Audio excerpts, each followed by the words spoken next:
আসসালামু আলাইকুম রহমতুল্লাহ।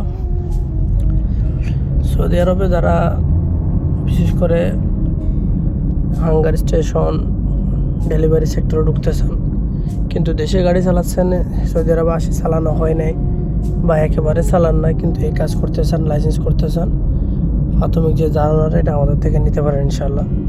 শুধুমাত্র জেদ্দাতে আমরা ভাই ব্রাদার আছে যারা পরিচিত, তাদেরকে এখানে শেখাই সব কিছু।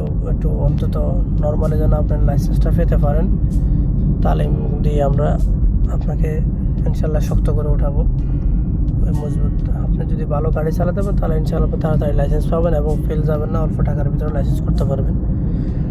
তো যেসব ভাই ব্রাদার জেদ্দার ভিতরে আছেন, লাইসেন্স করতে চান বা ভয় পাইতেছেন, গাড়ি কীভাবে চালাবেন কোনো সিস্টেম বুঝতেছেন না, অ্যাটিটিউড মূলত গাড়িতে বসার সময় আপনারা যেভাবে গাড়ি চালাবেন, ওই সামনে যাই ডানে যাওয়া, যেভাবে গাড়ি চালাবেন ওই যে নিয়ম কানুনগুলো যদি আপনি বুঝতে পারেন, মাথায় ঢোকাতে পারেন, তাহলে আর টেনশন নেই। যখন আপনি বুঝবেন স্লো একদম, এখানে দাঁড়াতে হবে আস্তে করে, সামনে থেকে গাড়ি আরও আসতে পারে, ঠিক আছে না, ওয়ান বাই রোডে। তো এখন মনে করেন আপনি যদি আগে থেকে একটু এখান থেকে ট্রেনিং নিয়ে যেতে পারেন, তাহলে ওরা আপনাকে ফেল বা অতিরিক্ত টাকা আসবে না। যেটা 690 টাকা যদি ভালো নর্মালি করতে পারেন 690 টাকা আসে, আর যদি আপনি ফেল করেন তাহলে 1400 টাকা 2800 টাকা এরকম আসে রিয়েল আর কি। মনে করেন অত অনেক দিনের ব্যাপার, টাকার ব্যাপার।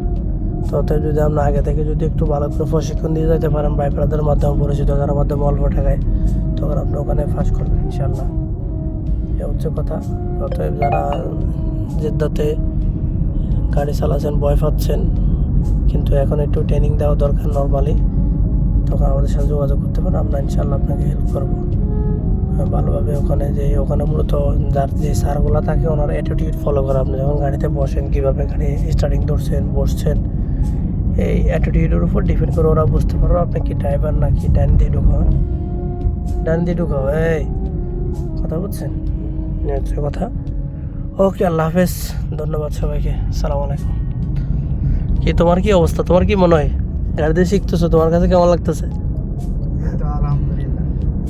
তোমার কি মনে হচ্ছে তুমি পারবানি এইসব? অত ওভার স্পিড কেন, এখান থেকে সামনে মোড় না, তাহলে স্লো করতে হবে না? হ্যাঁ, গুড না, ও অনেক ভালো চালায়। শুরু থেকে আমি ওর ভিতরে একটা গাড়ি চালার যে একটা অনুভূতি না, ওই জোরটা আমি দেখছি, এই জন্য অল্প সময়ও শিখতে পারছে। ও একেবারে নতুনই ছিল। যাই হোক, আলহামদুলিল্লাহ, ধন্যবাদ সবাইকে, আসসালামু আলাইকুম।